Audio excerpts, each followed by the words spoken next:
ব্যবস্থা করা হচ্ছে। এই মুহূর্তে যেটা জানা যাচ্ছে, লোহিত সাগরে ইউএসএস ফোর্ড এবার ইউএসএস লিঙ্কনের সঙ্গে যোগ দেবে। কারণ কি, টমাহক ক্ষেপণাস্ত্রের ঘাটতি দেখা গিয়েছে এবং তার সঙ্গে ইরানি আক্রমণ থেকে ইউএসএস লিঙ্কনকে রক্ষা করার একটা চেষ্টা চলছে। তার পাশাপাশি আরও একটা বিষয় আপনাদেরকে জানাই যে এই মুহূর্তে দাঁড়িয়ে এই পরিস্থিতি সমাধানের জন্য কিন্তু ডোনাল্ড ট্রাম্পের ওপর চাপ বাড়ছে। কি হয়েছে, এই যে লড়াইটা চলছে সেই লড়াইয়ের বিষয় কিন্তু এবার লক্ষ্যবস্তু, ইরানের লক্ষ্যবস্তু নির্বাচনের কারণে আমেরিকা কিন্তু এবার এইটা নিয়ে যথেষ্ট প্রেসারে পড়েছে। আমেরিকা কর্তৃক বিশ্বাসযোগ্যতা হ্রাস পেয়েছে ড্রোন বিরোধী যুদ্ধের জন্য। সেখানে এবার ইউক্রেনের প্রবেশ লক্ষ্য করা যাচ্ছে, অর্থাৎ ইউক্রেন এবার বলছে যে তারাও এই যুদ্ধে মাথা গলাবে। এটা কিন্তু এই মুহূর্তে দাঁড়িয়ে একটা যথেষ্ট পরিমাণে বড় বিষয় হয়ে সামনে দাঁড়িয়েছে। এবং আরও একটা বিষয়, যে এই যে স্ট্রেট অফ হরমুজ, এই স্ট্রেট অফ হরমুজ বন্ধ করে দেওয়াটাও কিন্তু গোটা বিশ্বের অর্থনীতির কাছে একটা বড় ধাক্কা। আমি স্যার আপনার কাছ থেকে পুরো বিষয়টা জানবো, তবে তার আগে ডোনাল্ড ট্রাম্প কি বলেছেন আমি একটু ছোট্ট করে শোনাই। I hope it's not going to be needed, but if it's needed, we'll escort them right through. Thank you, Mr. President. On Iran, you called it an excursion. You said it would be over soon. Are you thinking this week it will be over? No, Are you but talking soon. about days? I think soon. Okay, and with respect Very soon. Look, everything they have is gone, including their leadership. In fact, there are two levels of leadership, and even actually, as it turns out, more than that, but two levels of leadership are gone. Most people have never even heard about the leaders that they're talking about. So, sir কোথাও গিয়ে কি মনে হয় যে Donald Trump তিনি এবার যুদ্ধটা বন্ধ করতে চাইছেন? ট্রাম্পের কাছে তো কোনো এখন রাস্তাই নেই। ওদের পার্লামেন্ট, যেটা সিনেট বলি, ওখানে তো ক্রিটিসাইজ হয়ে গেছেন। উনি বলছেন তুমি আমাদের অ্যাপ্রুভাল নাওনি কেন, ট্রাম্পকে বলছেন। তাই জন্য ট্রাম্প নিজের লোককে দোষ চাপিয়ে দিলেন ওদের উপরে, কি ওরা যে আমাকে অ্যাডভাইস দিল আমরা।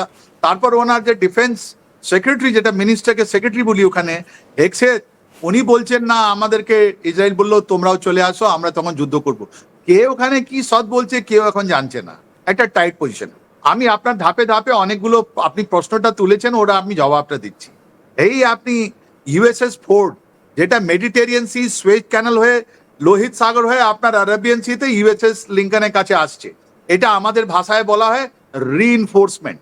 তার মানে আপনি একটা যুদ্ধ করছিলেন, আপনার এনিমি অ্যাকশনের কারণে আপনার সিচুয়েশনটা খারাপ হয়ে গেছে, ওইটা শক্ত করার জন্য আপনি পেছন থেকে আরো একটা ফ্রেশ ট্রুপ পাঠাচ্ছেন। আর এই ইউএসএস লিঙ্কন শত্রুকে ইরান। ইরান এত বোমা মেরেছে, এত আপনার এই সাবমেরিন বেস টর্পিডো মেরেছে, বা উপর থেকে ওরা দিয়েছে কি নাম ড্রোন মেরেছে, যে ইউএসএস লিঙ্কন আর সামলাতে পারছে না। আর ওদের টমাহক মিসাইল অনেক কম হয়ে গেছে, তাই জন্য ওদেরকে পাঠানো হচ্ছে আপনার ইউএসএস ফোর্ড মেডিটেরিয়ান থেকে, যেটা ইসরায়েলের কাছে ছিল। তার মানে হলো এইটা তো ওরা অ্যাকসেপ্ট করছে, যখন ইউএসএস ফোর্ড চলছে তার মানে ওরা অ্যাকসেপ্ট করছে কি ওদের খাড়িতে, আরাবিয়ান সিতে যতগুলো ওদের কমব্যাট পটেনশিয়াল ছিল, যতগুলো যুদ্ধ করার ওদের প্রণালী ছিল, ওরা এখন কাজ করছে না। ওদেরকে দরকার আছে বাইরে থেকে একটা ফ্রেশ ট্রুপ আনা। তার মানে অনেক লোক যারা ওখানে যাচ্ছে, প্রত্যেক দিন আমেরিকার একটা সিচুয়েশন খারাপ হয়ে যাচ্ছে। এইটাই প্রথম জিনিস ইন্ডিকেট করা হচ্ছে। That is point one. আপনি কত সুন্দরভাবে আপনি হরমুজটা কথা বললেন, হরমুজ প্রণালী। এখন ইউএস বললো কি আমি তোমাদেরকে এসকর্ট করে দেবো, আমি তোমাদেরকে দিয়ে দেবো, ইন্স্যুরেন্স দিয়ে দেবো। একটাও শিপ এখন পর্যন্ত আমেরিকান ইন্স্যুরেন্স নেয়নি। আর আর্টিফিশিয়াল ইন্টেলিজেন্স ইস্তেমাল করে ওখানে একটা সিমুলেশন করা হচ্ছে যে এই হরমুজে অনেকগুলো জাহাজ ঢুকে পড়েছে, এই দেখুন। পরে গিয়ে দেখা যাচ্ছে কি এটা তো সিমুলেটেড, এটা আর্টিফিশিয়াল ইন্টেলিজেন্স, এটা ফলস। তার মানে হরমুজ প্রণালী যেটা আছে পুরোপুরি বন্ধ। তার মানে হলো এই যে খাড়ি দেশের যেটা পয়সা ছিল, এই খাড়ি দেশ থেকে যে অয়েল বেড়েছে 30% এলএনজি যেটা যেত, ও সব বন্ধ এখন।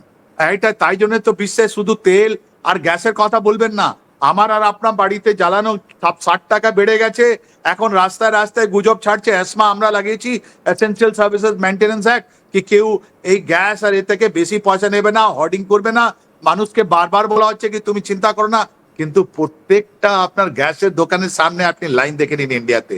তারপর এই গ্যাস দিয়ে যতগুলো ইন্ডাস্ট্রি চলতো, যার মধ্যে আপনার গ্লাস ইন্ডাস্ট্রি আছে, লেদার ইন্ডাস্ট্রি, অনেকগুলো যেখানে এই গ্যাস দরকার হতো ওরাও এখন ধীরে ধীরে ধীরে ধীরে বন্ধ করছে। তার মানে কি হলো, এটা শুধু গ্যাস অ্যান্ড ডিজেল অ্যান্ড পেট্রোলের কথা নয়, এটা আমাদের অনেকগুলো ইন্ডাস্ট্রি যেটা আমাদের এফেক্ট হবে। এই ট্রাম্প ইরানের ভেতরে যিনি গেছেন, ওনার তো কিছু ফরক পড়ছে না, বিকজ ওনার কাছে সেল অয়েল আছে, কিন্তু আমাদের তো প্রত্যেকটা জিনিস, প্রত্যেকটা সাধারণ মানুষ 140 কোটি হিন্দুস্তানি লোক, ওদের একটা লাইফটা এখন ডিফিকাল্ট হয়ে গেছে। আর তৃতীয়, আপনি ইউক্রেনের কথা বললেন, ইউক্রেন জেলেনস্কি বলছেন আমরা 4 বছর থেকে এই ইরানিয়ান কামাকাজি ড্রোন যেটা রাশিয়াকে লাইসেন্স প্রোডাকশন করে দেওয়া হলো, আমরা জানি কি করে কাউন্টার করতে হয়, তুমি আমার থেকে নাও। তার মানে এখন পর্যন্ত তো আমেরিকা ইউক্রেনকে টেকনোলজি দিত, ক্রিটিক্যাল টেকনোলজি দিত, অ্যাডভান্স ইন্টেলিজেন্স দিত, থার্ড সিস্টেম, লং রেঞ্জ সব মিসাইল দিত, আপনার আর্টিলারি গান দিত। আজকে হঠাৎ ইউক্রেন বলছে আমি তোমাকে দেব, আমি তোমার থেকে প্রোডাকশন করব। আর ট্রাম্পের মানে হলো বিজনেস। ট্রাম্পের দুজন ছেলে, ওরা অলরেডি ইউক্রেনের সঙ্গে ওদের চুক্তি হয়ে গেছে, আর ওরা অ্যান্টি ড্রোন সিস্টেম কিনে আমেরিকান আর্মিকে দেবে, ওদেরকে ট্রেনিং করবে। ট্রেনিং করতে তো অনেক টাইম লাগবে বাবা। তার মানে এই ইরানের যুদ্ধটা কি হবে, প্রত্যেক দিন যেটা বেড়ে যাবে। আমরা একটা জিনিস দেখতে পাচ্ছি যে আমেরিকা এন্ড ইসরায়েল যেটা আছে, ওদের কমব্যাট পটেনশিয়াল, যুদ্ধ করা ক্ষমতাটা ক্ষয় হয়ে যাচ্ছে, কমে যাচ্ছে। আর অন্যদিকে ইরান এখন ওদের যে এই কারণে পুরনো যে কোথাও গিয়ে স্যার, কোথাও গিয়ে কি এই যে গ্যাসের দাম বাড়ছে, গ্যাসের উৎপাদন তো ওমান বন্ধ করে দিয়েছে, ভারতে গ্যাস আসছে না, একটা টানাপোড়েন, এলপিজি অটল লাইন, বিশাল পরিমাণে আমরা লম্বা লম্বা লাইন দেখতে পাচ্ছি যে সেখানে এলপিজি গ্যাসও পাওয়া যাচ্ছে না, এমনকি অটো চলে যে গ্যাস, সেই গ্যাসও পাওয়া যাচ্ছে না। সুতরাং কোথাও গিয়ে কি এই চাপগুলো পরোক্ষে গিয়ে ট্রাম্পের ওপর পড়বে? এটা তো শুধুমাত্র ভারতে নয়, এটা বিশ্বের বিভিন্ন জায়গাতেই এর একটা প্রেশার পড়বে। এর প্রেশারটা কি কোথাও গিয়ে ট্রাম্পের ওপর পড়বে না? ট্রাম্প তো জানেন বিশ্বে যে চেঁচামেচি হচ্ছে, আমাদেরকে রাশিয়ার সঙ্গে কেন বললেন যে 30 দিনের জন্য তুমি তেল কিনে নাও? হঠাৎ ওই রাশিয়া যাকে উনি বলেছিলেন তুমি নেবে না, আর আমরা মেনে নিয়েছিলাম, আমরা শূন্য করে দিয়েছিলাম। 3 দিনের মধ্যে যখন থেকে অ্যানাউন্সমেন্ট হয়েছে, আপনি চেক করে নিন কত তেল আমাদের কাছে এসছে। একটা তো রাশিয়ান কোম্পানি নিজে আমাদের রিফাইনারি আছে, কেন? ওয়াই?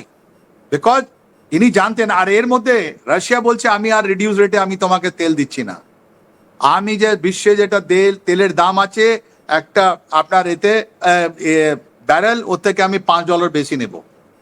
এখন রাশিয়া দেখুন, রাশিয়া এখন পর্যন্ত, রাশিয়াকে আইসোলেট করা হলো, ওদের যতগুলো অ্যাসেটস গুলো ফ্রিজ করে দেওয়া হয়েছিল, ওদেরকে বলা হয়েছিল কি এদের যতগুলো জিনিস আছে আমরা দেব না। তার মানে ইউক্রেন দেখুন কত সুন্দরভাবে ইউক্রেন গেল। রাশিয়ার সঙ্গে যে ট্রাম্পের বন্ধুত্ব আছে, এর মধ্যে লাভ কার হলো? লাভ হলো আপনার ট্রাম্পের এন্ড পুতিন।